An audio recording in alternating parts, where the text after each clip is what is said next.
தென்மேற்கு பருவமழை முன்கூட்டியே தொடங்கியுள்ளதால் குறைந்த வெப்பத்தின் தாக்கம். தமிழ்நாட்டில் திட்டமிட்டபடி ஜூன் 2 பள்ளிகள் திறக்கப்பட வாய்ப்பு.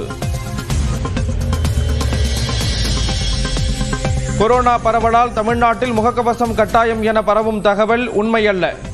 பொது சுகாதாரத்துறை இயக்குனர் செல்வ விநாயகம் நியூஸ் 18க்கு விளக்கம். கல்லூரி மாணவர்களுக்கு 20 லட்சம் மடிக்கணினிகளை வாங்க டெண்டர். சர்வதேச அளவில் டெண்டர் கோரியது எல்காட் நிறுவனம். கன்னியாகுமரி, நெல்லை, தென்காசி, தேனி மாவட்டங்களில் மாலை 4 மணி வரை மழைக்கு வாய்ப்பு. கோயம்புத்தூர், நீலகிரி, திருப்பத்தூர் மாவட்டங்களிலும் மிதமான மழை பெய்யக்கூடும். கன்னியாகுமரி மாவட்டத்தில் குடித்துறை உள்ளிட்ட பகுதிகளில் கனமழை. கடலோர பகுதிகளில் 1 மீட்டர் உயரத்திற்கு அலை எழ வாய்ப்பு இருப்பதால் மீனவர்கள் மீன்பிடிக்க செல்ல வேண்டாம் என அறிவுரை. டெல்லி புறப்பட்டு சென்றார் முதலமைச்சர் மு.க. ஸ்டாலின். பிரதமர் மோடி தலைமையிலால் நாளை நடைபெறும் நிதி ஆயோக் கூட்டத்தில் பங்கேற்கிறார்.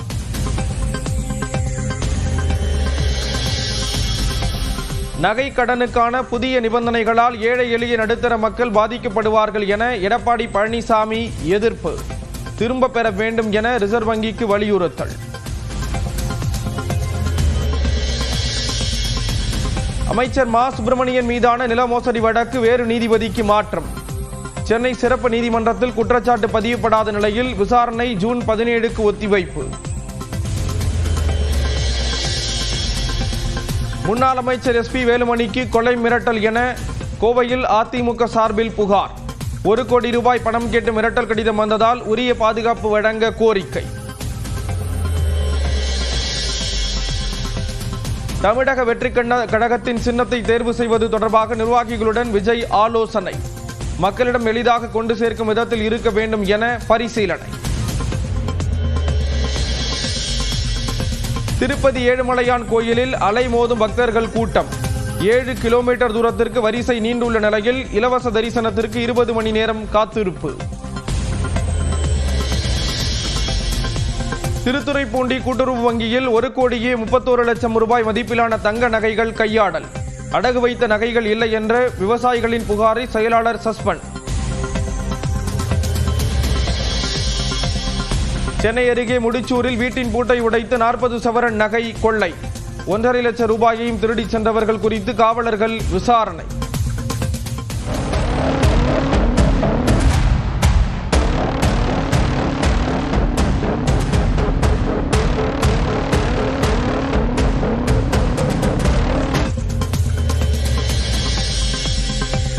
சென்னை வேளச்சேரியில் உள்ள தி ஆசிரம் பள்ளியில் விண்வெளி அறிவியல் கண்காட்சி. மாணவர்களுடன் பார்வையிட்ட நடிகர் ரஜினிகாந்த். குன்னூர் சிம்ஸ் பூங்காவில் 65வது பழ கண்காட்சி தொடக்கம். 4000 கிலோ பழங்களால் விதவிதமான உருவங்கள் வடிவமைப்பு. நண்பனை கொலை செய்துவிட்டு சரணடைய வந்தவரை திருப்பி அனுப்பிய சென்னை திருவல்லிக்கேணி காவலர்கள். தங்களது விசாரணை எல்லையில் வராது என்பதால் திருப்பி அனுப்பியதாக தகவல். டிஎன்பிஎஸ்சி குரூப் 4 தேர்வுக்கு விண்ணப்பிக்க நாளை கடைசி நாள். ஜூலை 12ஆம் தேதி நடைபெறுகிறது எழுத்து தேர்வு.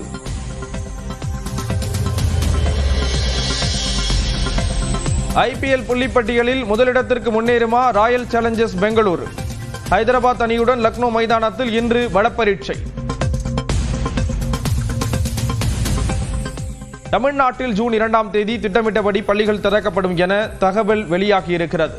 தமிழ்நாட்டில் கடந்த மாதம் 25ஆம் தேதி முதல் பள்ளிகளுக்கு கோடை விடுமுறை விடப்பட்டு இருந்தது.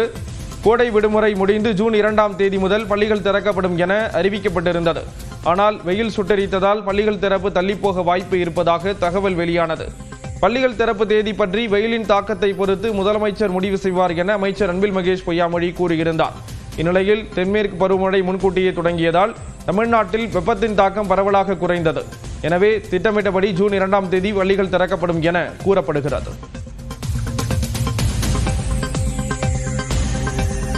கன்னியாகுமரி மாவட்டத்தில் குடித்துறை சுற்றுவட்டாரத்தில் அதிகாலை முதல் கனமழை பெய்தது. தமிழ்நாடு மற்றும் கேரளாவில் முன்கூட்டியே தென்மேற்கு பருவமழை தொடங்கும் என வானிலை மையம் அறிவித்திருந்த நிலையில் தமிழக கேரள எல்லை பகுதிகளில் மழை பெய்து வருகிறது. அந்த வகையில் கன்னியாகுமரி மாவட்டத்தில் கடந்த சில தினங்களாக மழை விட்டு விட்டு பெய்து வருகிறது. இந்த நிலையில் இன்று அதிகாலை முதலே பல்வேறு இடங்களில் மழை பெய்தது. குழித்துறை, மார்த்தாண்டம், களியக்காவிளை உள்ளிட்ட இடங்களில் கனமழை பொழிந்தது. மெல்ல மெல்ல வெப்பம் தணிந்து வருவதால் கன்னியாகுமரி மக்கள் மகிழ்ச்சி அடைந்துள்ளனர். இதனிடையே கன்னியாகுமரி கடலோர பகுதிகளில் 1 மீட்டர் உயரத்திற்கு பேரலை எழ வாய்ப்பு இருப்பதால் மீனவர்கள் மீன்பிடிக்க செல்ல வேண்டாம் என எச்சரிக்கை விடுக்கப்பட்டுள்ளது.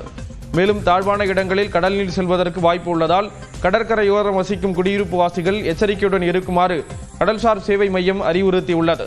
சுற்றுலா பயணிகளும் கடற்கரை பகுதிகளுக்கு செல்வதை தவிர்க்குமாறு கேட்டுக் கொள்ளப்பட்டுள்ளது. கன்னியாகுமரியில் இன்று இரவு முதல் கனமழை அதிகரிக்கும் என தனியார் வானிலை ஆய்வாளர் பிரதீப் ஜான் தெரிவித்துள்ளார். இது தொடர்பாக தனது எக்ஸ் பக்கத்தில் பதிவிட்டுள்ளவர், கன்னியாகுமரி மாவட்டத்தில் கனமழை பெய்து வரும் நிலையில் அது இரவு முதல் மேலும் அதிகரிக்கும் என குறிப்பிட்டிருக்கிறார். அது மட்டுமன்றி கோயம்புத்தூர் மாவட்டம் வால்பாறை, நீலகிரி மாவட்டம் கூடலூரிலும் இரவு முதல் மழை அதிகரிக்கும் என பிரதீப் ஜான் தெரிவித்துள்ளார். இதேபோன்று காவேரி, சிறுவாணி, பெரியார், பரம்பிக்குளம் ஆகிய நீர்நிலைகளின் நீர்பிடிப்பு பகுதிகளிலும் கனமழைக்கு வாய்ப்பு இருப்பதாக தனியார் வானிலை ஆய்வாளர் கூறியுள்ளார். திருவாரூர் மாவட்டம் திருத்துறைப்பூண்டி அருகே வேளாண்மை கூட்டுறவு கடன் சங்கத்தில் 1,31,00,000 ரூபாய் மதிப்பிலான நகைகள் கையாடல் செய்யப்பட்டதாக புகார் எழுந்த நிலையில் கூட்டுறவு சங்கத்தின் செயலாளர் பணியிடை நீக்கம் செய்யப்பட்டார். வேப்பஞ்சேரியில் உள்ள தொடக்க வேளாண்மை கூட்டுறவு கடன் சங்கத்தில் ஐயப்பன் என்பவர் கடந்த ஆண்டு நவம்பர் மாதம் 6 சவரன் நகையை அடகு வைத்துள்ளார். அதனை மீட்பதற்கு கூட்டுறவு சங்கத்திற்கு அவர் சென்றபோது அங்கு நகை இல்லாதது தெரிய வந்துள்ளது. இதனைத் தொடர்ந்து ஊழியர்களுடன் ஐயப்பன் வாக்குவாதத்தில் ஈடுபட்டதை அறிந்து கூட்டுறவுத்துறை துணை பதிவாளர் சங்கத்துக்கு நேரடியாக சென்று விசாரணை நடத்தினார். அப்போது சுமார் 1,31,00,000 ரூபாய் மதிப்பிலான 498 சவரன் நகைகள் கூட்டுறவு சங்கத்தில் இல்லாதது கண்டுபிடிக்கப்பட்டது. விவசாய கடனுக்காண்டி நான் நகை 6 பவுன் நகை வச்சேன். இந்த நகை வச்சுட்டு வட்டி இல்லாத கடனுக்கு தான் வச்சேன். இங்கே வந்து நகை திருப்பு வரும்போது போன வருஷம் 15/11/2024 வச்சேன். இப்போ ஒரு 10 நாளைக்கு முன்னாடியிலேருந்து நான் அழைச்சிக்கிட்டு இருக்கேன். நகை திருப்புறதுக்கு வந்து பார்க்குறேன், இங்கே நகை இல்லை, லாக்கரில் நகை இல்லைங்கிறேன், நகை இல்லைன்னு சொல்கிறாங்க. இது வந்து செக்ரட்டரி பேர் வந்து முருகானந்தம் அதை வந்து சஸ்பெண்ட் பண்ணிட்டாங்க. இப்போ அவர் தலைமறைவு ஆகிட்டார். இங்கே வந்து கேட்டாக்க முருகானந்தம் தான் இதுக்கு இன்சார்ஜுன்னு சொல்லிக்கிட்டு இருக்காங்க. நான் முருகானந்தம் வீட்டுக்கு இங்கேயும் போனால் இப்போ முருகானந்தம் வீடு லாக் பண்ணியிருக்கு. அவர் எங்கே இருக்கார் என்னென்னு தெரில. நகையை வேறு இடத்திற்கு கொண்டு சென்று கையாடல் செய்யப்பட்டதாக கூறப்படுகிறது. இதனைத் தொடர்ந்து கூட்டுறவு சங்கத்தின் செயலாளர் முருகானந்தம் என்பவரை பணியிடை நீக்கம் செய்து துணை பதிவாளர் உத்தரவிட்டார். மேலும் நகை கையாடல் குறித்து விசாரணை நடைபெற்று வருகிறது. பிரதமர் மோடி தலைமையில் நாளை நடைபெறவிருக்கும் நித்தி ஆயோக் நிர்வாக குழு கூட்டத்தில் பங்கேற்க முதலமைச்சர் மு.க. ஸ்டாலின் இன்று டெல்லி புறப்பட்டுச் சென்றார்.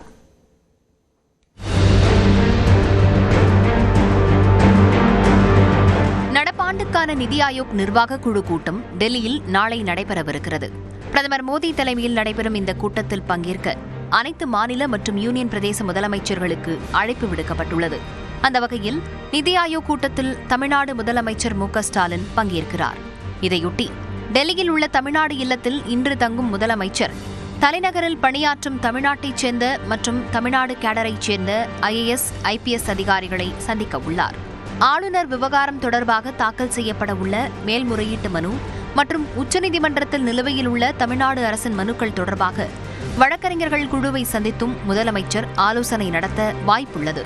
காங்கிரஸ் மூத்த தலைவர் சோனியா காந்தி மற்றும் எதிர்க்கட்சித் தலைவர் ராகுல் காந்தியையும் சந்தித்து 2026 சட்டமன்ற தேர்தலுக்கான கூட்டணியை உறுதி செய்வார் என்றும் எதிர்பார்க்கப்படுகிறது.